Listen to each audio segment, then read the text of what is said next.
The HOA tried to steal my farm. They forgot who controls their water. When I discovered that my HOA had secretly sold 1,700 acres of my family's farmland, I knew I had to fight back. But instead of just going to court, I decided to remind them of one crucial I control their water supply. The HOA's first move of the morning was perfect for planting clear skies and a light breeze. I was on my tractor before sunrise, just like my grandfather had taught me. That's when my phone wouldn't stop buzzing. When I finally checked my messages, I nearly choked on my sandwich.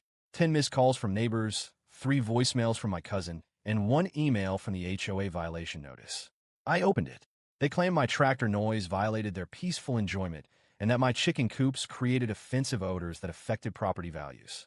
They gave me 48 hours to shut down all farming operations or face a $200 per day fine. I laughed out loud, but they had no authority over my land. The HOA president showed up the next morning. I was greeted by the sound of a car door slamming. A woman in a crisp white pantsuit marched across my front yard, clipboard in hand, flanked by 2 HOA board members. Ms. Walker? She called. I'm Deborah Williams, president of Oak Ridge Estates. HOA, we need to discuss your violations. I crossed my arms. There's nothing to discuss. Your HOA has no jurisdiction over my land. Deborah smiled, but it didn't reach her eyes. Actually, according to the county zoning board, your agricultural exemption expired last year. That means your land is now subject to HOA regulations. That caught me off guard. My property tax bills hadn't changed. My family has farmed this land for over 100 years, I said. No HOA can suddenly claim authority over it. Her smile turned cold. Times change, Ms. Walker. We have standards now. She handed me a cease and desist order. Then they walked away. But I wasn't about to back down. Something was off. I called my cousin Tom, who lived in Oak Ridge Estates and served on the town council. They've been planning this for months, he warned. Deborah's been having private meetings with developers. She's changing meeting minutes after they're approved. That night, I did some digging through county records, and that's when I found it. My agricultural exemption was still valid for another 5 years. Deborah had lied. For the next week, I ignored their letters and fines. Then came the noise complaints to the sheriff. Mike, look, said Sheriff Davis, an old high school friend. I knew this was ridiculous, but they were filing complaints every single day. They had even started a petition to classify my farm as a public nuisance. Dave, I said, my family has been feeding this county for generations. What's really going on? He hesitated.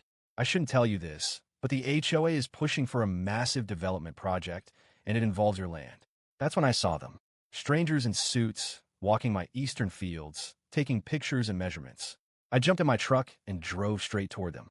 The shocking discovery, can I help you? I called out. You're trespassing. A tall man in a designer's suit turned. I'm James Miller with Westview Development Corporation. We're surveying the land for planning purposes. I frowned. Planning for what? This is my farm. Miller looked confused. According to our paperwork, Westview purchased 1,700 acres from Oak Ridge Estates 3 weeks ago. Construction begins next month. My heart stopped. That's impossible. I never sold my land. He showed me official documents, survey maps with county stamps, and a signature that looked exactly like mine. But I never signed anything. I raced home and pulled out my property deeds from a safe. Everything looked fine, but something wasn't right. I called the county recorder's office. Sir, there's an ownership division filing from 6 weeks ago, the clerk said. According to our records, 1,700 acres were transferred to Oak Ridge Estates Community Trust. You only own 300 acres now.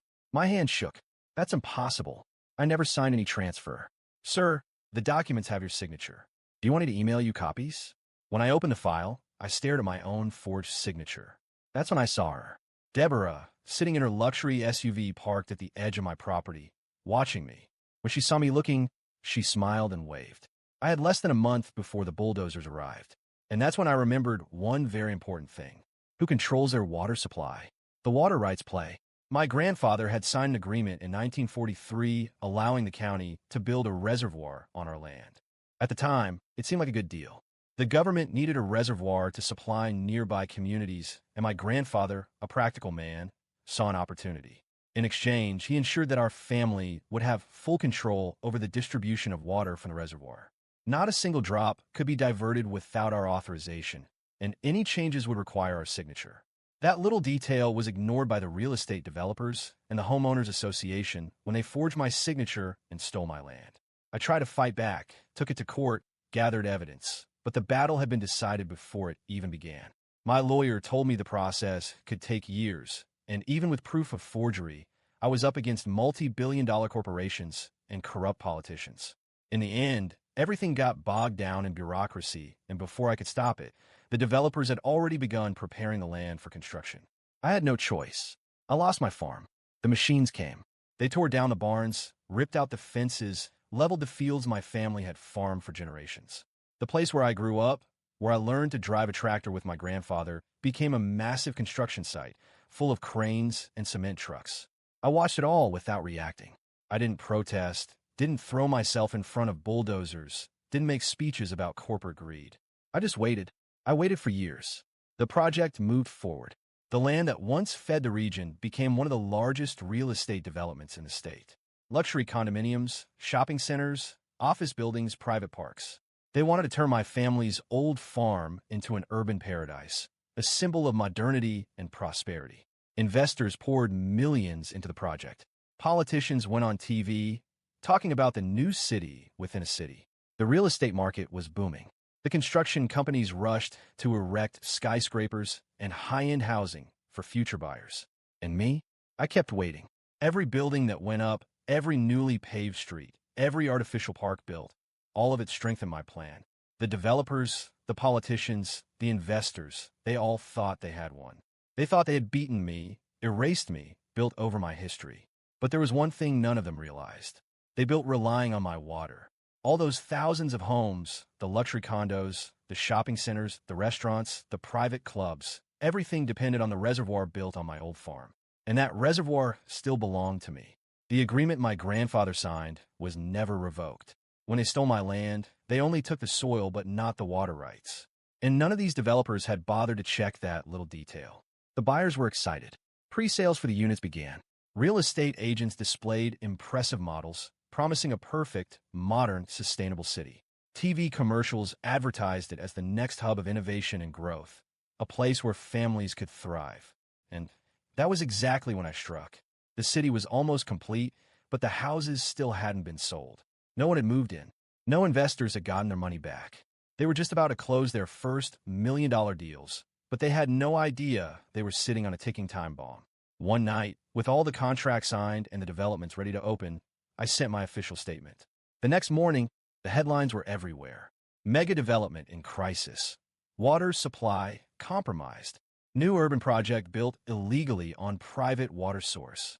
Investors warned. Without a deal, the new neighborhood could become a ghost town. At the construction company's offices, chaos broke out. The phones wouldn't stop ringing. Lawyers frantically combed through contracts. Executives sweated as they watched thousands of buyers cancel their reservations. And then, as I had expected, they called me for a meeting. This time, it wasn't just Deborah. Everyone was there.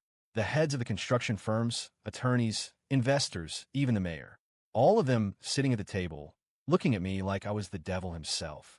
A man in a tailored suit adjusted his tie and tried to stay calm. We can resolve this amicably.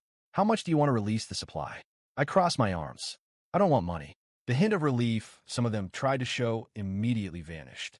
Then what do you want? Another asked.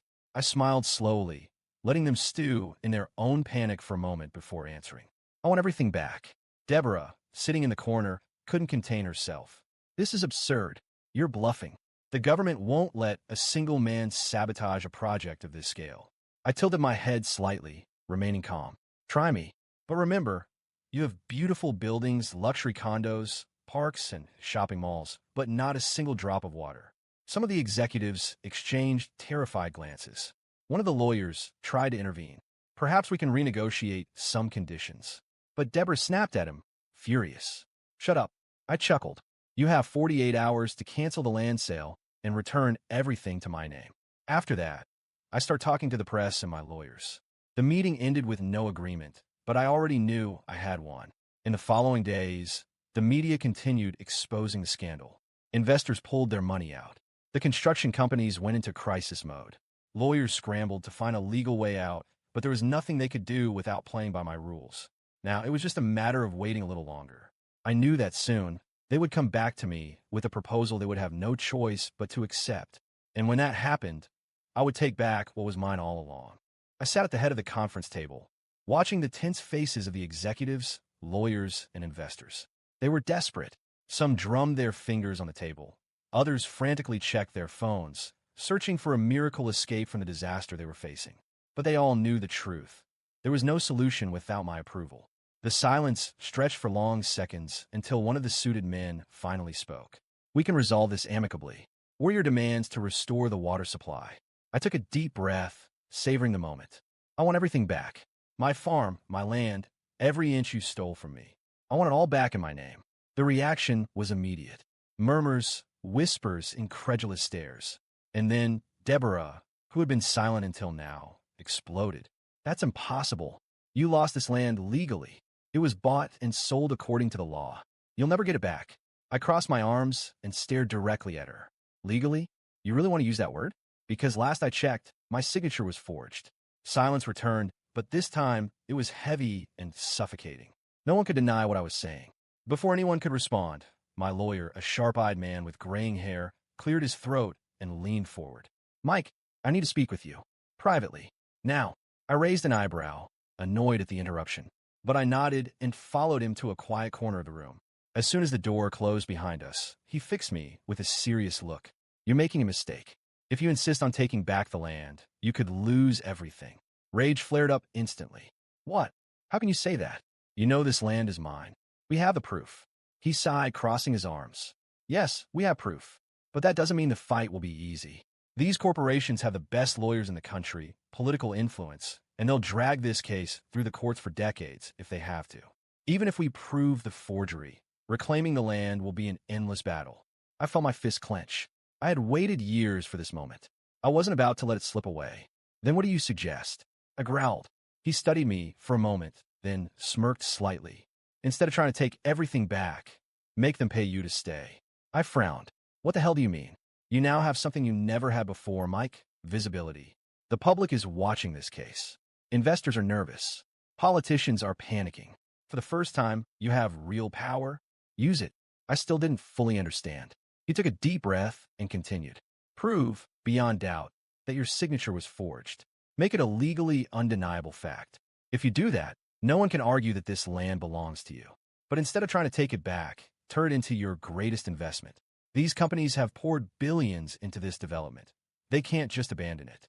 If you charge them a lifetime lease for the land they stole, you'll become a multimillionaire. You don't need to own the buildings. You just need to make sure they always have to pay to use your land." I stared at him, feeling a mix of anger and fascination. "You want me to rent out my own land to the same people who stole it from me?" He smiled. "I want you to get richer than you ever imagined without lifting a finger. And once you do, they'll never be able to take anything from you again." The thought unsettled me. A part of me wanted revenge. I wanted to see this place burn, to see these companies go bankrupt, to see Deborah and the speculators lose everything. But another part knew my lawyer was right. If I demanded the land back, they would fight tooth and nail. But if I forced them to pay to stay, they'd have no choice but to comply. In the end, which victory would be sweeter? I returned to the conference room, still processing everything. Everyone's eyes were on me, waiting for my decision. I took a deep breath and sat down, meeting each of their gazes. "First things first, I want you all to know that I've already proven my signature was forged. If I take this to a judge, this case will drag out for years and your entire project will be shut down." I saw their faces tighten, but I'm not unreasonable. I know many families have invested here. I know billions have been poured into these buildings. So, I have a proposal. I clasped my hands together and smiled. "I don't want your companies. I don't want your buildings. I want my name on the deed to this land, and I want a lifetime lease agreement. Every square foot of this place will officially be mine, and you'll pay to keep using what you stole. Every month, without exception, forever." The reaction was instant. One of the older investors slammed his fist on the table. "This is outright extortion." I tilted my head. "Oh, so now you care about theft? How interesting." Another lawyer tried to negotiate. "We can't agree to a lifetime lease. We can offer a lump sum settlement to resolve this permanently." I shook my head. "I'm not asking. I'm telling you. If you refuse, by tomorrow morning, this case will be in court and your entire project will be ruled illegal. You all lose." Dead silence. Deborah was pale. She knew I had won. The lawyers whispered among themselves. The investors frantically checked their phones. I just waited. I knew they were trapped. Finally, One of the directors took a deep breath and spoke. "We need time to discuss this internally." I shrugged.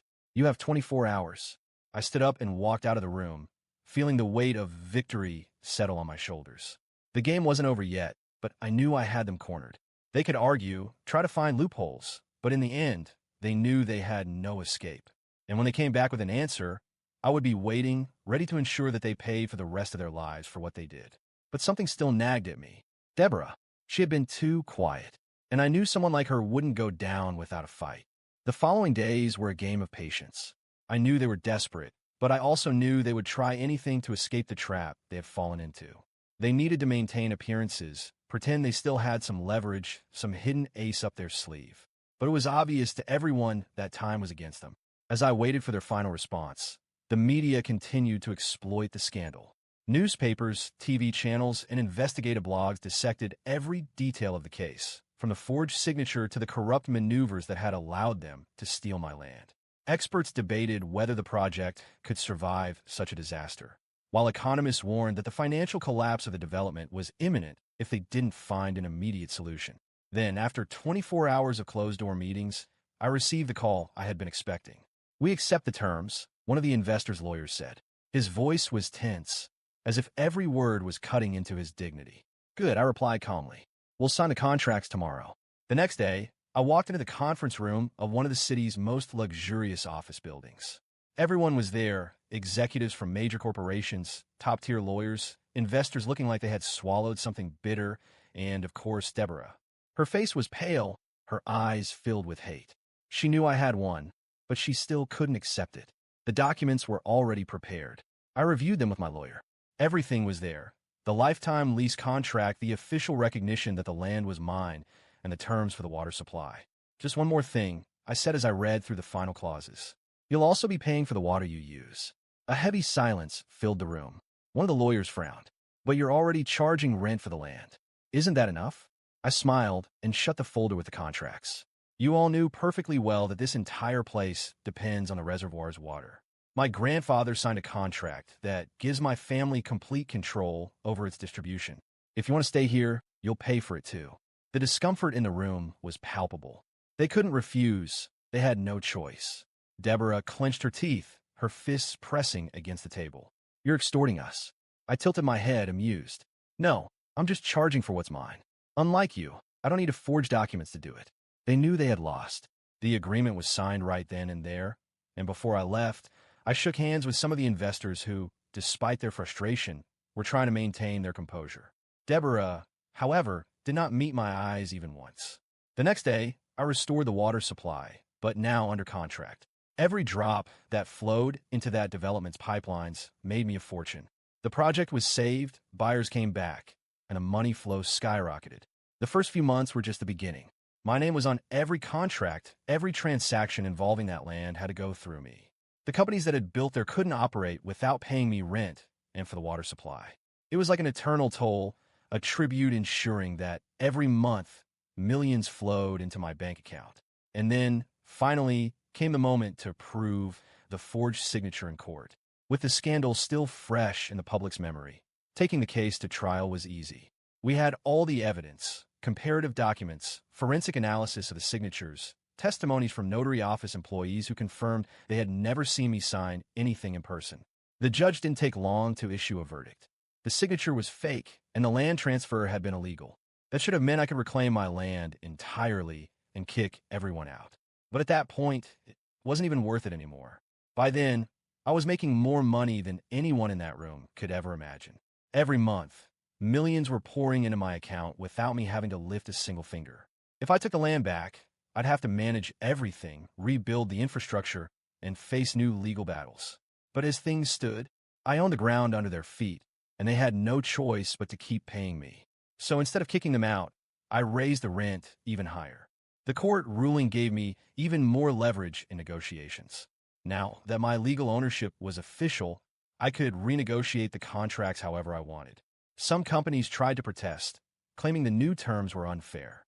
My lawyer simply smiled and replied, "If you don't want to pay, feel free to demolish everything and leave." No one left. Now, I was a multimillionaire without lifting a finger. But I didn't stop there. With the absurd profits I was making, I diversified my investments. I bought land in other regions, moved into real estate, funded modern agricultural projects. I went from being a farmer who had lost everything to a real estate and infrastructure mogul. The irony? The same investors who once laughed at me were now trying to partner with me for new business deals. And what about Deborah? Her career was completely ruined. With the forged signature exposed, her name was permanently stained. It was discovered that she had not only forged my signature, but also altered meeting records to approve projects without public consultation. She was sued, lost all influence, and the investors discarded her without hesitation. But I knew she wasn't going to give up so easily. And I was right. Even after losing everything, after being removed from the project's board, she still tried to claw her way back. Through a few contacts, I learned that she was gathering a new group of investors to try and overturn my contracts. I knew she would attempt some dirty move, maybe even a new legal trick to try and free herself from the lifelong payments. But this time, I was ready for anything. Now, she was the one on the defensive, and I couldn't wait to see what her next move would be. It took years of battle. The day I signed that lifetime lease agreement was the beginning of my empire, but the war was far from over. What followed was a long game of patience, a silent war where, for the first time, I was in control. For years, the former homeowners association, the investors, and the politicians who had tried to crush me had to accept the new reality. I owned the land, and there was nothing they could do to change that. The first years were the toughest. Even though they had signed the contracts, they tried everything, looking for legal loopholes, attempting to renegotiate, even trying to intimidate me. They sued me repeatedly, but every case collapsed as soon as judges examined the documents. The law was on my side, and now, so was the power. The contracts were airtight, and every single building in that massive development owed me money, month after month without exception. It didn't matter if the economy tanked, if the real estate market crashed, if investors pulled out, they still had to pay me to keep their businesses running. That's how I built my family's fortune. Over time, the money from that land stopped being just a steady income and became a financial empire. I expanded my investments, bought more land, acquired companies, launched my own real estate ventures. We moved into technology, modern agriculture, and even urban infrastructure. Before long, the same investors who once tried to ruin me were now coming to me for funding for their projects. But what happened to those who tried to steal from me? The old homeowners association ceased to exist. The signature forgery scandal destroyed its reputation, and over time, the very same residents turned against those who had scammed them. They realized that they had been deceived just as much as I had. The money collected from fees and sales never benefited anyone except the speculators and corrupt officials who had been pulling the strings. The association's name became a joke, a symbol of failure and corruption. And the investors? Some accepted their losses and moved on, paying their rent each month without protest. Others tried to escape, to sell their developments, but no one wanted to buy properties locked into a permanent lease agreement. Some went bankrupt. Others simply resigned themselves to the fact that no matter what they did, I would always be making money at their expense. And Deborah? She was by far the one who fought the hardest to survive. Even after being exposed as the mastermind behind the fraud, she refused to disappear. She tried to break into new industries, sought out investors, even attempted to start her own real estate consulting firm. But no one trusted her. No serious investor wanted her name attached to a project. The scam she tried to pull on me ruined her reputation forever. At first, she struggled to stay relevant, showing up at industry events, pretending she still had influence. But as the years passed, fewer and fewer people wanted to do business with her. Her name became synonymous with fraud and financial disaster. Eventually, Deborah vanished from the spotlight. Today, I know that her life is nothing like she had envisioned for herself. She didn't go completely broke, but she's nowhere near the power she once had. She never ran another major development, never regained her influence, never commanded anything significant again. The last I heard, she had moved to a small town, trying to rebuild her life away from the scandals. No matter where she is now, she knows she lost. And me? My life changed forever. I went from being a farmer who almost lost everything to one of the most powerful investors in the region. My family now has a legacy that can never be erased. Everything we built came from what they had tried to steal, and in the end, we were the ones who emerged victorious. Today, my family owns an empire. My children and grandchildren will never have to fight the way I did, but they will always remember where it all started. They grew up knowing that everything we have today didn't come from luck or inheritance, but from years of battle to reclaim what was rightfully ours. And the best part? I never had to destroy anyone. They destroyed themselves. Those who try to crush me now have nothing, while I have everything that was mine by right and so much more. This was my revenge, and I enjoy it every single day.